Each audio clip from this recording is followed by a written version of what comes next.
Hi everyone, so I'm back with a great off-campus opportunity, and this one is with Wipro. So if you don't know by now, Wipro has just started hiring for software engineers just yesterday, a day back.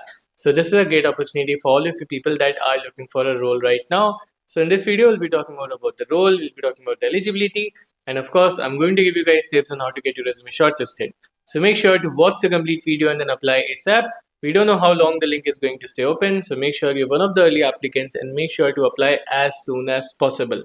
And if you're someone who's having difficulty in off campus placements, if you keep on applying but you're not able to get a call back with your resume, or you don't know how to prepare for the interviews, you're struggling with the OA, you're struggling in the technical interviews, you're struggling with DSA or problem solving, or any other issues you're facing in your placement journey or in your career, then you can connect one to one with me, where I'll personally guide you, help you, mentor you, and make sure that I'm able to clarify all of your doubts and that I'm able to tell you everything that you need to know so that you know exactly what you need to do so that you are able to crack your dream company.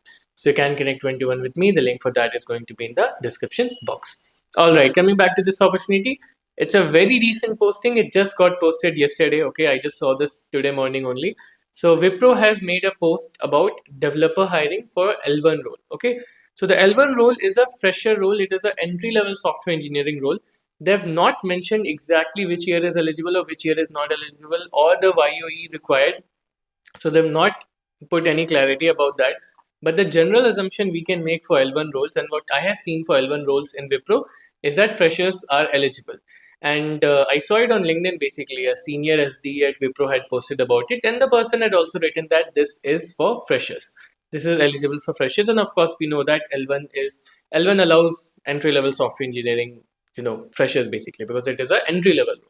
Okay, so that means that again, take it with a grain of salt because they have not mentioned anything exactly. But based on our assumption on what we know about L1, generally 25 grads and before are applicable. Okay, so generally 25 grads or before 25, 24, 23 are eligible for this. Okay, and the person who made this post had also written like if you just have a bachelor's degree and either computer science or a related field, right? Not just BTech but bachelor's of computer science, BSc CS, BCA, anything related to computer science if you have, and you are eligible for it. Okay, now one more thing, if you go about the role, it's a developer L1 role, but they've not mentioned a lot about the tech stack. They mentioned basic things like Java, Python, etc., right? Or basic things like you'll be developing, you'll be writing code, testing code, but they've not mentioned okay, this is the tech stack that we're looking for. We're looking for a Java developer or we're looking for a Python developer. They have not mentioned anything like that. So the bare minimum keywords that they have written, I'll give you guys in the description box. Just have a look at that. But there's not a lot. There's just few keywords, right? And generic things like you should be able to write code, you should be able to do this, etc. Okay, and we don't know either referrals will work out for this or not, but they have given a job ID, so you can use the job ID, and if you know someone in Wipro, you can ask them more about the role, and you can ask them if they can refer you. Okay, but be polite whenever asking for a referral. Do not spam anyone's inbox, please. Okay, be polite, be professional, message people once or twice and then let it be. You don't need to spam anyone for that. So the job ID, role ID also I'll be giving in that description box. Now, if we talk about how do we get a resume shortlisted, right? See, whenever you go for a company like Wipro, Infosys, TCS, all of these companies, whenever you're going for a company like this, first of all, you need to understand that they receive a lot of applications. They receive a ton of applications. So the first thing that you need to focus on is that you need to make your resume stand out as much as possible.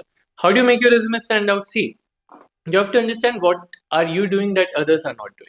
Everyone will have basic things like projects, education, ye wo. So what I always suggest is have a column of achievements slash certifications. This is something that a lot of people do not have. So you might be saying, oh, but I don't have any achievements. So you should have. Okay, and one achievement that I can always suggest everyone is just solve a good amount of DSA problems and just write solve 500 plus DSA problems. But don't solve it for the sake of solving it. Solve it for practicing, and then you can mention that. One line can be this. Apart from that, you can take any company pack certification, like Cisco has certifications, Oracle has certifications, IBM has certifications, Microsoft has certifications, Google has certifications. A lot of these companies are having certifications. You can do those certifications and then add them to your resume. Okay. So have achievements slash certifications column. That is something I always recommend. Apart from that, of course, you need to have high quality projects. That is a non-negotiable. Any company you go for, whether it is Wipro, whether it is a startup, whether it is a PBC, any company you go for, having good projects is non-negotiable. So have high quality full stack projects. which you have deployed, which you've worked on, which are unique, which do not have, the same old things like a clone project or XYZ management system or XYZ simulator. No, have a unique, high quality project that will always help you in getting shortlisted, not only for Wipro, but for any company you go for. Okay, so try to make your resume stand out as much as possible. Try to focus more, and of course, apart from this, you need to focus on ATS score also. You need to focus on template also, because of course, these companies will use, you know, these autonomous features to basically filter through the resume, right? So you'll have ATS. So you need to have a good ATS score. You need to make sure that your resume is pass friendly. Your resume is getting passed properly. It's not losing any marks on ATS, right? So try to have a score of 75 to 80 and above at the bare minimum. The websites to check your ATS score and the resume template are both going to be in the description box. Okay, so yeah, that's pretty much it for this video. I'll be bringing a lot more opportunities, so make sure that you're subscribed to the channel and make sure that you're fully prepared. Or if you're not, then start preparing, because a lot of more good opportunities will be coming to you. You just need to be prepared so that you are able to crack them. Okay, so yeah, that's pretty much it. Let's not make this video any longer than it needs to be. Let's see you guys in the next one.